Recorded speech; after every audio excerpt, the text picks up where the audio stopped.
सर्वांना मानाचा जय भीम, नम बुद्धाय, जय शिवराय, जय संविधान, जागाव बहुजन रात्र वैरेचे आहे.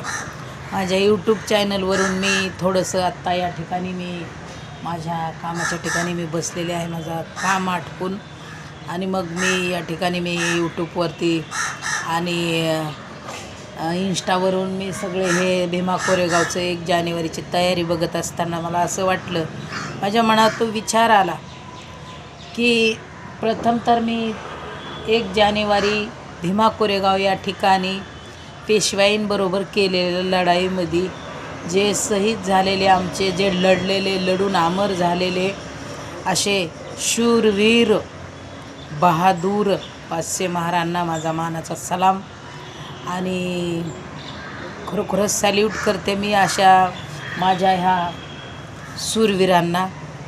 आणि मग माझ्या मनात विचार आला की दरवर्षी 1 जानेवारीला इतकी तयारी असते, एवढं फुलाने गुंफणं असतं आणि ते किरण वगैरे आणायचं. त्या ठिकाणी आमचे सर्व कार्यकर्ते पुणे शहराचे, पुणे जिल्ह्याचे आणि सर्व ठिकाणातून आमचे वेगवेगळे आलेले कार्यकर्ते पाहणी करतात त्या ठिकाणी आणि मग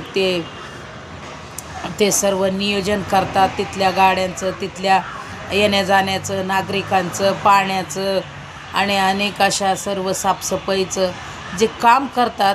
त्या माझ्या सर्व चळवळीतील, पक्षातील, माझ्या संघटनेतील माझ्या कार्यकर्त्यांना मानाचा सलाम करते.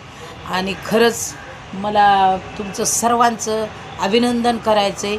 खूप खूप माझ्याकडून ह्या येणाऱ्या 2026च्या बी नवीन वर्षाच्या बी मंगलमय शुभेच्छा देते आणि तथागताच्या चरणावर मी प्रार्थना करते की अनेक तुम्हाला भगवंताने अशीच ताकद, असंच बळ देवो.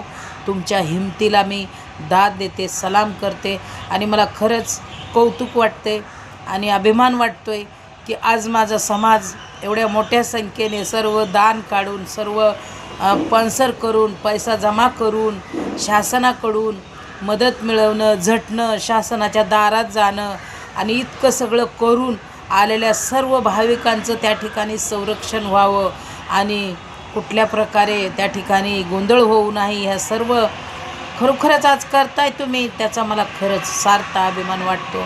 आणि हा कधी आम्ही विचार करत नाही, दरवर्षी येतो पण या ठिकाणी कोण झटतं, कोण पैसा काढतं, कोण उभा राहतं, कोण लढतं, कोण सगळी तिथली तयारी करतं याचं आम्हाला माहीत नसतं. म्हणून तुम्हा सर्वांना खूप शुभेच्छा देते आणि आम्हीही येतो, तुम्हीही या.